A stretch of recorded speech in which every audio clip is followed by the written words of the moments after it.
اعوذ باللہ من الشیطان الرجیم بسم اللہ الرحمن الرحیم۔ سورہ یاسین آیت نمبر 11 یا 12 تک ہم نے کیا تھا، جس میں ہم نے دیکھا کہ جب انسان غفلت برتتا ہے، یعنی اب ہمیں اس مسئلے میں نہیں پڑھنا کہ یہ کون سا دور تھا اور کن لوگوں کی بات تھی۔ اللہ نے ایک جنرل بات بھی ہمیں بتایا، سورہ بقرہ سے بہت ملتا جلتا یہ رکوع ہے کہ انسان کو کئی جگہ انذار کیا جاتا ہے، اویئرنیس دی جاتی ہے، لیکن وہ اللہ کی اس بات کا فائدہ نہیں اٹھاتا، تو پھر اللہ بھی بے نیازی برتتے ہیں۔ اللہ تعالیٰ بھی پھر انہیں ہدایت نہیں دیتے ہیں، جن کو بہت دفعہ وقت دے دیا جائے، بہت دفعہ موقع دے دیے جائیں، اس کے باوجود بھی جب بندہ غفلت برتتا ہے تو اللہ تعالیٰ توق ڈال دیتے ہیں۔ وہ جس کا غلام بننا چاہتا ہے اللہ اس کو اسی کے حوالے کرتے ہیں، جوتی بناتے ہیں، جو ہم اپنے عام فہم انداز میں کہتے ہیں۔ اور دوسرا یہ کہ دیوار آگے پیچھے ڈال دیا جانا، یعنی اس کو خود کچھ سجھائی نہیں دیتا، کیونکہ اس نے اللہ کی کتاب کو خود نہیں دیکھا۔ اور جو ہمارا موسٹ امپورٹنٹ پوائنٹ تھا 11، کہ آپ تو انہی کو ڈرا سکتے ہو جو خود اتباع کرے گا نصیحت کی۔ یہ جو خود ہے، یہ ہم نے من اتبع کے درمیان میں بریکٹ ڈالنا ہے کہ انما تنذر، کہ بے شک آپ تو ڈرا سکتے ہیں، انذار کر سکتے ہیں، من اتبع، جو خود اتباع کرتا ہو نصیحت نامے کی۔ یہ اگر پالیسی ہم کو پتہ چل جائے تو ہم کسی کے بھی پیچھے جو پڑے رہتے ہیں نا،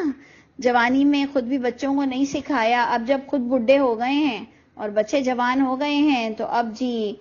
والدین کے ساتھ اتنی بدتمیزیاں، تو میں، اور والدین بھی کہہ رہے ہیں کہ جی یہ ہمارے ساتھ اس طرح کر رہا ہے، یہ اللہ کو نہیں مان رہا، تو بھائی اب جو ڈرتا ہے اس کو اس کے حال پر چھوڑو، جو نہیں ڈرتا اس کو بھی اس کے حال پر چھوڑنا پڑے گا، آپ نے خود ہی تربیت نہیں دی۔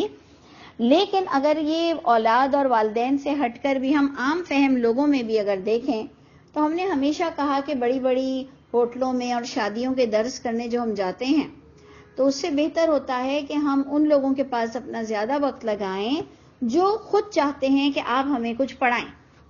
یہ چیز مجھے بہت عرصے بعد پتہ چلی، آئیڈیا بعد میں ہوا کہ ہم تو ہر جگہ چلے جاتے تھے شادیوں کے درس کے لیے، تو ہوٹلوں میں تو ادھر تو ادھر، تو اس سے بڑی عزت بھی ملتی تھی، نون ہو جاتا تھا، انسان مشہور ہو جاتا تھا۔ لیکن پتہ یہ چلا کہ وہ بالکل ان پروڈکٹیو رہتا ہے، لوگ سننے نہیں آتے، لوگ کھانے آتے ہیں اور لوگ دوسروں کی شادیاں اٹینڈ کرنے آتے ہیں، لیکن کوئی بھی اللہ کے لیے اتنا سنسیئر نہیں ہوتا۔ تو اس سے بیسٹ ہے کہ بندہ ان لوگوں کو اٹینڈ کرے جو خود سنتے ہیں، اور اللہ تعالیٰ آپ لوگوں کی تمام مشکلات کو دور کرے، پروردگار آپ لوگوں کے لیے دنیا اور آخرت میں آسانیاں، رحمتیں بے انتہا فرما دے، اور آپ کو اور مجھ کو مومنوں میں سے کرے کہ انشاءاللہ اس وقت آپ اور میں جو جوائن ہوئے وہ اللہ کی رضا کے لیے اور اس کی ذکر کی اتباع کے لیے ہوئے ہیں۔ تو آپ انہی کو ہی انذار کر سکتے ہیں جو اتباع کرے نصیحت کی اور رحمان سے بن دیکھے ڈرتا بھی ہوں، جبھی تو وہ اتباع کرتا ہوگا، نہیں تو بہت کم ہے جو فساد کی نیت سے سنتے ہوں گے۔ زیادہ تر لوگ تو اسی لیے ہی سنتے ہیں، کیونکہ آج کل تو ہمارے یہاں فرقہ پرستی اتنی ہو گئی ہے کہ اب دشمنی کے لیے تو بہت کم لوگ ہی سنیں گے۔ فرقہ پرستی اتنی ہے کہ اگر انہیں پتہ ہے کہ میں کس طرح کا ہمارا سٹائل ہے تو وہ اپنے فرقے کو چھوڑ کر نہیں سنتے ہیں۔ تو اللہ تعالیٰ بھی ہم کو تسلی دے رہے ہیں کہ کام تو سب کو کرنا پڑے گا، لیکن جو حق کی تلاش میں آپ کے پاس آئے اس کو آپ نے زیادہ ٹائم دینا ہے، اور فبشرہ بمغفرہ، ان کو خوشخبری دو کہ ان کے لیے بخشش ہوگی اور اجر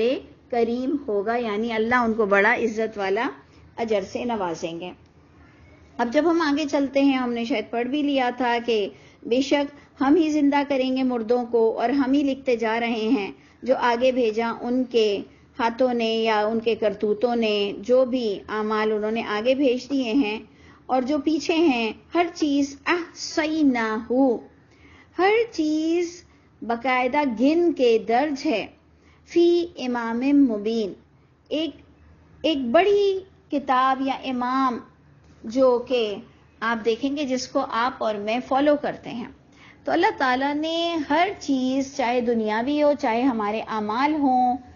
جو بھی کچھ ہے ان ٹیکسٹ، آپ کو قیامت میں بھی ٹیکسٹ کی صورت میں ملے گا، اور آج بھی آپ کو جو ہدایت ہے وہ ٹیکسٹ کی صورت میں ملے گی۔ تو یہ ٹیکسٹ بہت امپورٹنٹ چیز ہے جو ہمارے لیے دلیل بنتی ہے اور جس کے لیے ہم بڑے سے بڑوں کے آگے بھی کھڑے ہونے کی ہمت کر سکتے ہیں کہ دیکھ لو لکھا ہوا ہے. تو یہ واقعی اللہ کے بہت بڑے کرم ہے جو چیز لکھ دی گئی ہے اور محفوظ ہے. اب جناب جو ایک مورل آپ کو ملے گا کہ 3 نبیوں کو بھیجا گیا ایک بستی پر، یعنی پہلے 2 کو بھیجا گیا، پھر ان کی تائید میں ایک تیسرے بھی نبی آئے، لیکن پوری بستیوں کو بات سمجھ نہیں آئی اور وہ اپنے باپ داداؤں کی تقلید میں اندھے ہوئے تھے، کیونکہ سورہ یاسین کا پہلا رکوع ہی یہی تھا کہ باپ داداؤں کی اگر اندھی تقلید کرو گے تو اللہ بھی تم کو ان کی تقلید میں جکڑ دیں گے. تو 3 نبی آئے، لوگوں کو عقل نہیں آئی، وہ اپنے وہی باپ دادا کے گن گاتے رہے اور صرف ایک شخص کو عقل آئی، ایک شخص کو، اور پھر اس نے جو بھرپور انداز میں نبیوں کی تائید کی اور جو اس نے درس دیے کہ وہ تو مر گیا لیکن اس کو نہیں پتا کہ اس کا دیا ہوا درس، اس کا دیا ہوا لیکچر اللہ نے کتنا پسند کیا ہے اور اس کو قرآن کی آیت بنا دی. یعنی اس شخص کو بھی نہیں پتا ہوگا کہ میرا کہا ہوا اللہ کی کتاب میں درج ہے. تو آپ نے ادھر غور کرنا ہے. آیت نمبر 13 سے شروع ہوتا ہے کہ وَضْرِبْ لَهُمْ مَثَلًا،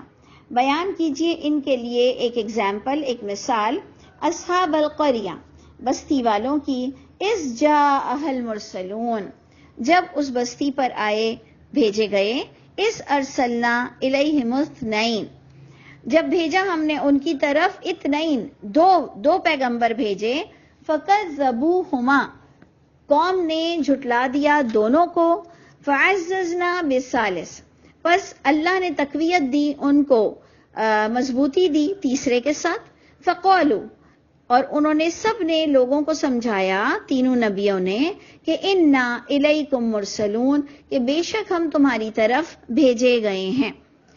میں نے اس سے پہلے بھی آپ کو انک لمن المرسلین پر جو بات بتائی تھی کہ ایک نبی آ کر کہہ دیں کہ مجھ پر وحی ہوئی کہ انک لمن المرسلین، کہ بے شک آپ رسولوں میں سے ہیں، تو کیسے مانا جائے گا جب تک کہ آپ پچھلی باتوں کو تصدیق نہیں کریں گے، جب تک کہ آپ پچھلی ہی کتابوں کو تصدیق نہیں کریں گے، ان کے پیغمبروں کو تصدیق نہیں کریں گے، تو کیسے کہا جائے گا کہ بے شک آپ سچے رسولوں میں سے ہیں. تو اب ادھر بھی دیکھیں یہی شارٹ کٹ میں آیا ہے کہ 3 پیغمبر آئے، ہم لوگ اس میں پڑ گئے کہ یہ 3 نبی کے نام کیا تھے، ان کی اولادیں کون تھی، ان کا شجرہ کیا تھا اور یہ کس ملک کے تھے، جبکہ ادھر آپ نے صرف ایک ایگزامپل کے طور پر لینا ہے کہ 2 نہیں 3 نبی بھی آ جائیں، لیکن انسان بات کو نہیں سنتا اور انسان کچھ اور چیزوں کا تلاش کرتا ہے، متلاشی وہ کسی اور چیز کا ہے، اس کو شاید حق نہیں چاہیے، جو کہ آگے آیت میں آپ کے آ رہا ہے کہ لوگوں نے، بستی والوں نے نبیوں کو کیا ریسپانس کیا. انہوں نے کہا ما انتم الا بشر، پہلے پرسنالٹی دیکھی گئی، انہوں نے کہا نہیں ہو تم مگر بشر ہو، مثلنا، ہمارے ہی تو جیسے ہو. تو یہ بار بار ہمارے لیے سمجھنے کی بات ہے کہ نبی کریم صلی اللہ علیہ وسلم یا تمام انبیاء کرام وہ کوئی ڈیفرنٹ نہیں ہوا کرتے تھے، وہ ایک عام انسان کی طرح ہوا کرتے تھے، اور لوگوں نے جو کتابوں میں چھاپا ہے کہ جس کی وجہ سے ہم ایک اپنی فینٹیسی میں ہوتے ہیں کہ نبی کیسے تھے، اللہ نے بتایا کہ نبی بشر جیسے ہوتے ہیں اور اللہ کی بات کرتے ہیں، لیکن نہیں ماننے والا کہتا ہے کہ تم تو بشر ہو، اور آج جس نے نہیں دیکھا وہ کہتا ہے کہ وہ بشر اس بشر کی طرح نہیں ہوتے ہیں جو تمہارے جیسے ہوتے ہیں.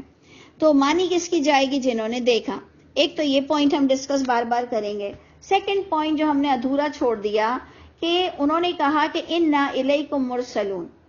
کہ بے شک ہم تمہاری طرف بھیجے گئے ہیں. تو بات وہاں پر بھی ہم وہی محکم نکالیں گے کہ دیکھیں کسی کا یہ کہہ دینا کہ میں بھیجا گیا ہوں اس وقت تک نہیں مانا جائے گا جب تک کہ وہ پچھلی کتاب کو تصدیق نہیں کریں گے. یعنی ایک نے نہیں، 2 نے نہیں، تینوں نے ان کی پچھلی کتابوں کو تصدیق کیا، لیکن پھر بھی لوگوں کو کلیجے میں ٹھنڈک نہیں پڑی. اس سے پتہ چلا کہ ان کو اپنے باپ داداؤں کی جو اتباع ہے یہ کتنی عزیز ہوتی ہے. تو آپ کے اندر بھی تھوڑا نرم گوشہ ہونا چاہیے کہ یہ اللہ کی کتاب بھی بتا رہی ہے کہ باپ داداؤں کے لیے لوگوں کے پاس نرم گوشہ ہوتا ہے، بنسبت حقیقت کو وہ اپنانے سے کئی لوگ گریز کرتے ہیں۔ تو اللہ نے آپ کو بتایا، انہوں نے فرسٹ پوائنٹ جو ریز کیا نبی کے خلاف، انہوں نے کہا آپ تو ہمارے جیسے بشر ہیں۔ نمبر 2، وما انزل الرحمن من شیء، ادھر بھی آپ کو سمجھنے والی کیا چیز ہے؟ جیسے ہم نے پچھلی بات چیز کو سمجھایا، ایک ایک لفظ کو ہم سمجھنے کی کوشش کر رہے ہیں، یہاں بھی ہم سمجھنے کی کوشش کریں گے کہ یہ لوگ رحمان کو مانتے تھے۔ انہوں نے کہا وما انزل الرحمن من شیء، رحمان نے کوئی ایسی ویسی باتیں نہیں کہی ہیں، کوئی ایسی ویسی چیز نہیں بھیجی ہے۔ یعنی ان کے اوپر بھی ہماری کتابوں کی طرح اتنی پٹیاں بندھی ہوئی تھیں کہ جب ہم ڈائریکٹ قرآن کسی کو بتاتے ہیں کہتے ہیں ہم نے تو سنا ہی نہیں ایسی بات، یعنی سنا نہیں تو ایگزسٹ نہیں کر رہی ہے، اور کہا کبھی بھی کسی نے بھی ایسا نہیں بتایا۔ تو یعنی ہماری بات قرآن والی شک و شبے میں بھری ہوئی ہوتی ہے۔ انہوں نے بھی بالکل اسی طرح کہا یہ کوئی ایسی بات نہیں تھی کہ یہ اللہ کو نہیں مانتے تھے، یہ وہی ہماری طرح اللہ کو خوب ماننے والے، اللہ کی کتاب کو بغیر سمجھ کر پڑھنے والے اور حدیثوں کی کتابوں کو سمجھ کر پڑھنے والے، یہ وہی تھے جو حدیثوں کی کتابیں ہم سمجھ کر پڑھیں گے اور اللہ کی کتاب کو بغیر سمجھے پڑھ کر ثواب کماتے ہیں۔ انہوں نے کہا ہم نے تو نہیں سنی کہ انزل الرحمن من شیء، کہ رحمان نے کوئی ایسی ویسی چیز لکھی ہے، ان انتم الا تکذبون، نہیں ہو تم مگر جھوٹے ہو۔ انہوں نے نبیوں کو کہا تم جھوٹے ہو، جیسے ہمارے یہاں کوئی بڑا ہوتا ہے تم نے سنا ہے، تم نے سنا ہے، نہیں جی نہیں سنا ہے، سب ایک ہی مسلک کے ہوتے ہیں، سبھی ایک ہی مسلک کے ہوتے ہیں اور وہ سب ایک ہی فتویٰ دیتے ہیں، جس سے اور پاورفل ہو جاتا ہے ان کا فتویٰ کہ جی ہم نے 5 مسجدوں سے لیا تو 5 مسجدوں نے ان کی بات کی تائید نہیں کی، تو بھائی تم نے 5 ایک ہی تو مسلک کی مسجد سے لیا ہے، اگر تم اتنے ہی زندہ دل اور اتنے ہی بہادر انسان ہو تو ذرا اٹھو، ذرا اختلافی باتوں کے لیے اختلافی علماؤں کو ذرا ڈھونڈو۔ لیکن انسان کے پاس دم نہیں ہے کہ وہ اللہ کی آیتوں کو فیس کر سکے۔ تو آپ دیکھ لیجئے کہ انہوں نے رحمان کو وہ ماننے والے لوگ تھے، انہوں نے کہا رحمان نے آپ جیسی باتیں کہیں نہیں لکھی ہیں، اس کا مطلب یہ اصل کتاب نہیں پڑھتے تھے۔ قولو، اس پر انبیاء کرام اب کیا جواب دیتے ہیں، غور کیجئے۔ وہ تینوں جو بھیجے گئے تھے انہوں نے کہا ربنا یعلم، رب ہمارا وہ اچھی طرح جانتا ہے کہ انا الیکم لمرسلون، کہ بے شک ہم تمہاری طرف وحی کا پیغام لے کر آئے ہیں، ہم یہ تمہاری کتابوں کا جواب دینے نہیں آئے ہیں، ہم تمہاری ان اوتھینٹک نان اوتھینٹک باتوں کو نہیں جواب دینے آئے ہیں۔ رب ہمارا خوب جانتا ہے کہ ہم پیغام لے کر آئے ہیں اور نہیں ہے ہم پر ذمہ داری مگر کھلم کھلا بات کو پہنچانے کی ذمہ داری ہے۔ ایسا نہیں ہے کہ جی جو کسی کو کچھ پتا ہو لیکن تمہیں نہ پتا ہو۔ ہمارے یہاں کہتے ہیں نا کہ بیٹا آپ نے ترجمہ تو بہت اچھا پڑھا، مجھے پہلے جب لوگ چھوٹی عمر کا سمجھتے تھے کہتی تھی میں کہ دیکھیں یہ ترجمہ یہ لکھا ہے، تو کہتے تھے بیٹا آپ نے ترجمہ تو بہت اچھا بتایا لیکن اس کا جو سمجھ ہے نا وہ مجھ پر کشف ہوا ہے، وہ آپ پہ کشف نہیں ہو سکتا، ابھی آپ کو سال لگیں گے، تو بھائی اللہ کا واسطہ مجھے تھوڑا سا اپنا کشف سنا دو۔ کہا نہیں بیٹا ابھی آپ نہیں پہنچی ہیں اس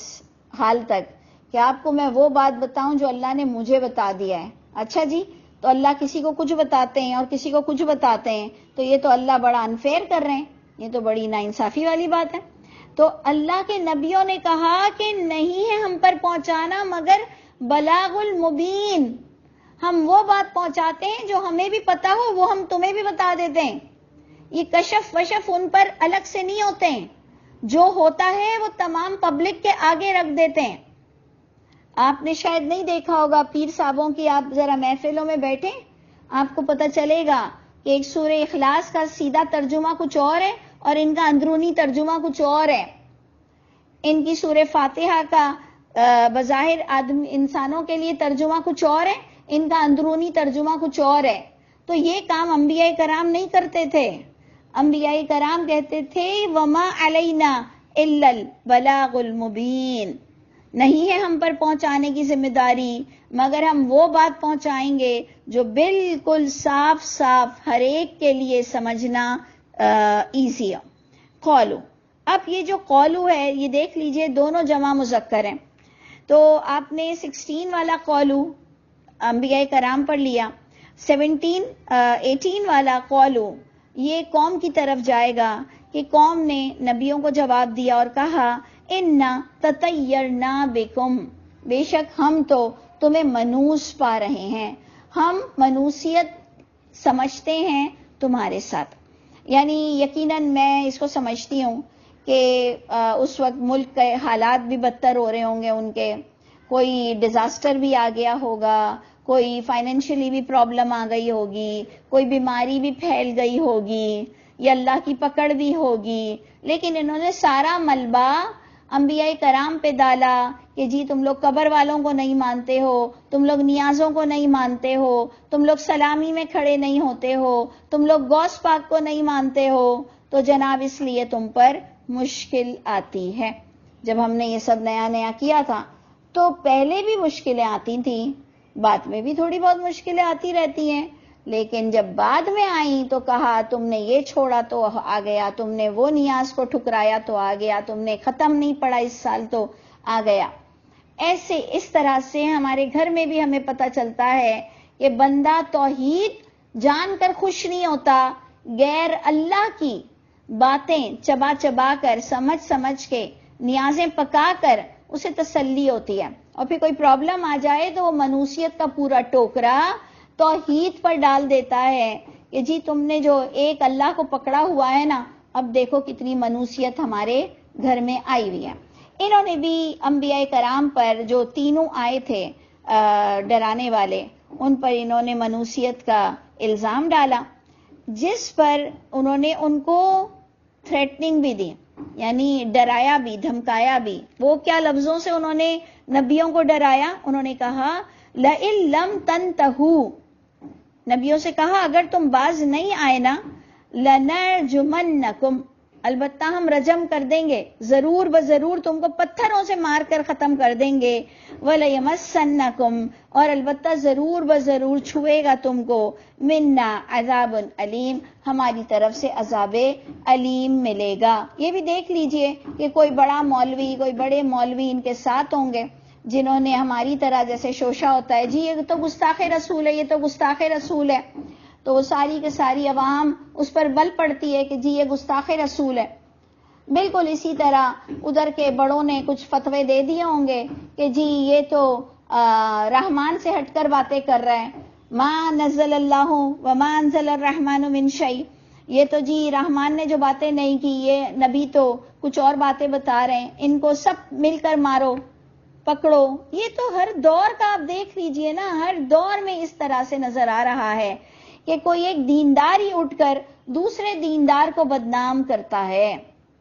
یہ حال ہو چکا ہے۔ اور عوام کو جو کہ زیادہ تر جاہل ہوتی ہے ان کو ایموشنل بلیک میل کرتے ہیں۔ تو انہوں نے کہا کہ ہم سب مل کر تمہیں سنسار کر دیں گے،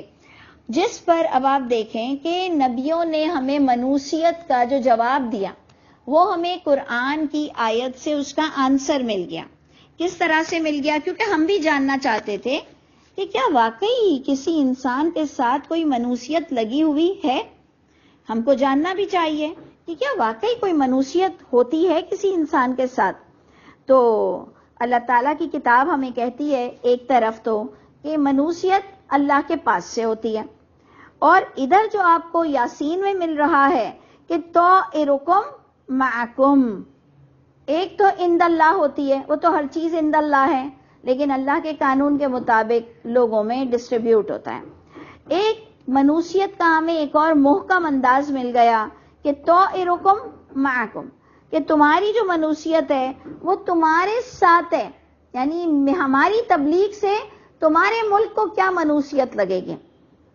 جس سے ہمیں پتہ چلا کہ انڈیویجول ہر ایک پر اس کی اپنے گناہوں کا وبال پڑتا ہے، جس کو لوگ منوس کہتے ہیں۔ اپنے آپ میں جب بندہ پریشان ہوتا ہے تو اس پر وہ جب سمجھتا ہے کہ کوئی منوسیت آئی ہے تو گویا وہ اس کے اپنے کرتوت کی وجہ سے آئی ہوتی ہے۔ تو یہاں ہمیں محکم انداز میں کلیئر جواب مل گیا کہ کسی کی منوسیت کسی کو نہیں لگتی، تمہارے پاس سے ہی تمہاری منوسیت ہے، ہم پر وبال مت ڈالو۔ ان ذکرتم، اگر تم نصیحت پکڑو تو تمہاری منوسیت تمہارے اپنے کرتوتوں میں ہے۔ بل انتم قوم مسرفون، بلکہ تم لوگ ہی تو حد کو کراس کر گئے ہو۔ تو تمہیں اس وقت نہیں منوسیت کا خیال آتا ہے جب تم اسراف کرتے ہو۔ اسراف مینز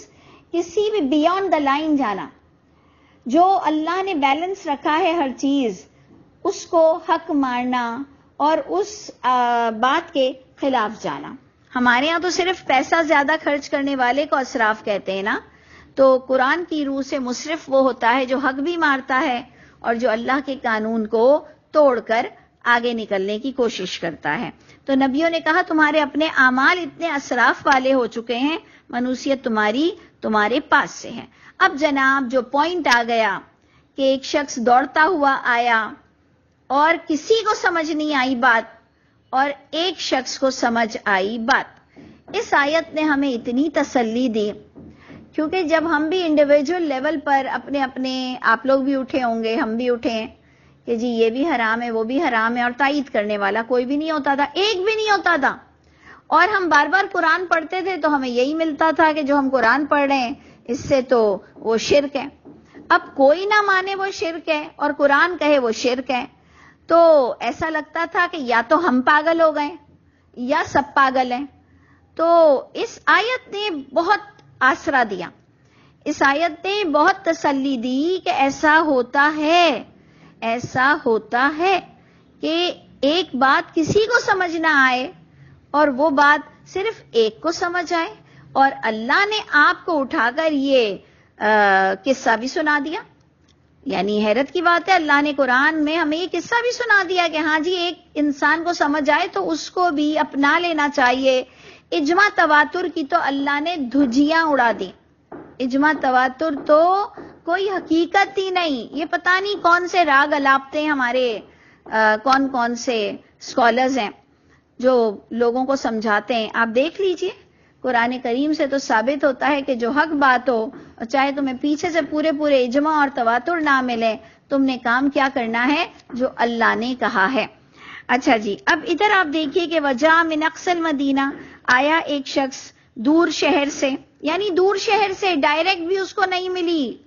انبیاء کرام کی تعلیم اس کو ڈائریکٹ بھی نہیں ملی۔ جیسے میں کہتی ہوں نا، یوسف علیہ السلام کا سدھرا ہوا ہونا یہ بہت ہی بڑی رحمت ہے کہ بغیر ماں باپ کے بھی وہ اللہ کی کتاب پڑھ کر اور سدھرے ہوئے تھے۔ تو یہ دیکھ لیجئے کہ ڈائریکٹ نبی کا نہ ہونا اور دور سے سن کر آنا کہ ہاں یہ تو وہی بات بتا رہے ہیں جو ہماری کتابوں میں لکھی ہے، اور لوگ ان کو سنسار کرنے کی دھمکی دے رہے ہیں، تو وہ سچوں کی تائید کرنے کے لیے بھاگتا ہوا آیا، وہ دوڑتا ہوا آیا ایک شخص، اور اس نے سچوں کا ساتھ دیا۔ اس نے کہا کہ یا قومی، اے میری قوم، اتبعوا المرسلین، تم لوگ کہنا مانو ان رسولوں کا، ان کے پیغام کا، ان کے پیغام کی قدر کرو، ان کی اتباع کرو۔ اتبعوا من لا یسألکم اجرا، ان کی اتباع کرو جو تمہارے سے کوئی اجرت نہیں مانگتا۔ وہم مہتدون، یہ اس شخص کا فتویٰ تھا، اس نے کہا وہم مہتدون۔ اب آپ نے اور میں نے اس کو سمجھنا ہے کہ وہ شخص کو کیسے پتا چلا کہ وہ مہتدون ہے۔ ایک تو اللہ کہتے ہیں نا اولئک علی ھدی من ربہم واولئک ھم المہتدون، یہ تو ایک اللہ کہتے ہیں۔ ایک انسان کسی کو اپنی کتاب پڑھ کر کہتا ہے کہ یہ صحیح کہہ رہا ہے، اتنا تو اللہ نے حق ہمیں دیا ہے نا کہ ہم اپنا ایک تھوڑا بہت دیکھ کر کہیں کہ نہیں یہ سچ کہہ رہا ہے۔ اس نے پچھلی کتابیں پڑھی ہوئی تھیں، اس نے اس سے تصدیق کی، نبیوں کی باتوں کی، اس سے پتا چلا کہ چاہے ہمارا ملٹی میڈیا ہو نہ ہو، ہمارا سائنٹیفک دور ہو نہ ہو، دور تک بات پھیلتی ہے۔ آپ بولنا تو شروع کریں، آپ بولنا تو شروع کریں، حق اللہ دور تک پہنچائے گا آپ کی آواز۔ تو اس نے آ کر اتنے لوگوں کے بیچ میں کہا کہ یہ ہدایت یافتہ لوگ ہیں، یہ سچے لوگ ہیں، اور پھر اس نے اپنا آپ ابراہیم کی طرح پیش کر دیا۔ یہ ہے ابراہیم کی سنت، کہ ہمیں ڈرنا نہیں ہے. لوگ جب ہمیں کریدتے ہیں کہ جی آپ کس مسلک سے ہیں, کس مسلک سے ہیں, بھائی نہیں ہے مسلک, نہیں ہے, نہیں تو سنی شیعہ تو ہوں گے, نہیں ہے بھائی اب ہم نے سنی شیعہ بھی ہونا چھوڑ دیا ہے, ہم اب بولیں گے ہی نہیں. نہیں نہیں, پھر بھی بیسیکلی کیا تھے, تو بھائی ہم مسلمان ہی ہیں, قرآن پڑھا رہے ہیں کافی نہیں ہے تمہارے لیے ہمیں سمجھنا. تو آپ دیکھ لیجئے کہ اس نے اپنے آپ کو لوگوں کے آگے شو کر دیا. اس نے کہا کہ وما لی, اپنے بارے میں بتا رہا ہے, کہہ رہا ہے وما لی, مجھے کیا پرابلم ہے کہ لا اعبد, میں نہیں مانوں, میں نہ پکاروں, میں نہ بندہ بنوں, الذی, اس ذات پاک کا, فطرنی, جس نے مجھے پیدا کیا, وَإِلَيْهِ تُرْجَعُونَ, جانا بھی تو مجھے اسی کی طرف ہے. سوچ لیجئے کہ مجھے کیا پرابلم ہے سے بات کیسے شروع ہوئی, وما لیا سے بات کیسے شروع ہوئی, کہ لوگوں نے اسے بھی لتاڑا ہوگا کہ تم بھی ان کی تائید کر رہے ہو. اس نے کہا مجھے کیا پرابلم ہے کہ میں اللہ کی تائید نہ کروں. دیکھیں نبیوں کی تائید یعنی وحی کی تائید یعنی اللہ کی تائید, اور جس کے اندر سچائی آ جائے وہ موسیٰ علیہ السلام کے جادوگروں کی طرح پھر فرعون کی پرواہ نہیں کرتے ہیں, کیونکہ انہیں پتا ہوتا ہے کہ موت وقت پر آنی ہے, جانا تو ہے تو کیوں نہ سرخرو ہو کے جائیں. تو جناب یہ پوائنٹ دیکھیے, انشاءاللہ آگے ہم پڑھیں گے. صرف آگے اتنا بتا دوں کہ اس شخص کے لیے کیوں یہ بغیر تصدیق کے لکھتے ہو کہ اسے قوم نے مار دیا. آگے آپ پڑھیں گے ایسا کچھ نہیں لکھا ہوا کہ اسے قوم نے مار دیا. آگے صرف یہ لکھا ہوگا کہ اس کو حق کا ساتھ دینے پر بہت خوبصورت مقام ملا. وہ وقت پر تو اپنے مقرر وقت پہ مرا ہوگا. ہم کیوں ڈراتے ہیں سب کو, ہم کیوں ڈراتے ہیں, فضول ڈرا رہے ہو, بغیر تصدیق کے ڈرا رہے ہو کہ جی اس نے حق بولا تو اسے مار دیا. کہیں بھی آپ آگے پڑھ لیجئے کہ اس کو کسی نے مارا, ایسے نہیں لکھا, بس اتنا لکھا ہے کہ اس کو اللہ کی طرف سے بہت بہترین ریوارڈ ملا وہ جب اللہ کے پاس پہنچا. اینی وے اگر آپ بول بھی دیں کہ اس کو کسی نے مارا ہے تو کوئی فرق نہیں پڑتا, لیکن آپ کیوں ڈراتے ہو؟ جو لوگ اللہ کا کام کر رہے ہیں تو اچھی باتیں منہ سے نکالنا چاہیے. اچھا, نمبر 2, جو یہ آپ لوگ دیکھیے کہ یہ جو پاروں کی ڈسٹریبیوشن ہے یہ کس نے کی ہے, آپ خود سوچ لیجئے. اتنا نون ہو گیا ہے 30 پارا 30 پارے 30 پارے, یہ کسی غیر مطلب انسان نے کیا ہے, غیر اللہ کی طرف سے ہوا ہے. اور آپ غور سے دیکھ لیجئے کہ ایک پورا قصہ چل رہا تھا, اس کو توڑ دیا گیا, اور ہم لوگ میت کے اندر یا کسی بھی اوپننگ سیریمنی میں ایک ایک پارے بانٹ دیتے ہیں. اب ایک ایک پارا بانٹ کر وہ یاسین اس نے اتنی سی پڑھی اور آگے والے نے دوسرا قصہ پڑھا, یعنی یہ ہم اللہ کی کتاب کا مذاق کرتے ہیں. یہ میں آپ کو بتانا چاہ رہی ہوں کہ یہ غیر اللہ کی کمپائلنگ اس طرح سے, ایک تو اللہ نے جو آیتیں دی یہ اللہ کی کمپائلنگ ہے, یہ جو 30 پاروں کی کمپائلنگ ہے نا یہ کسی غیر اللہ کی طرف سے ہے, اور اس نے پوری طرح سے پورے ایک قصے کو بھی ہم نے تتر بتر کیا. اور آپ سوچئے تو صحیح, ہم بولتے کیا ہیں, وما لیا کا پارا. سوچئے وما لیا کا پارا, یہ کوئی بات ہوئی, بولنے کی بات ہوئی کہ مجھے کیا پرابلم ہے کا پارا ہے, مجھے کیا ہے اس کا پارا ہے. یعنی ہم کدھر چلے گئے ہیں, ہم کیا کر رہے ہیں. بس اللہ تعالیٰ مجھ پر اور آپ پر رحم فرمائے. ہمیں بڑے ہمت کرنے کی ضرورت ہے, اور اللہ ضرور ہماری مدد کریں گے. ہمیں لوگوں کے کانوں تک حق پہنچانا ہے. اللہ ہم سے ہماری برائیوں کو دور فرمائیے, اور ہمیں مومنوں والا مقام زندگی میں بھی عطا فرمائیے اور آخرت بھی. السلام علیکم ورحمۃ اللہ وبرکاتہ.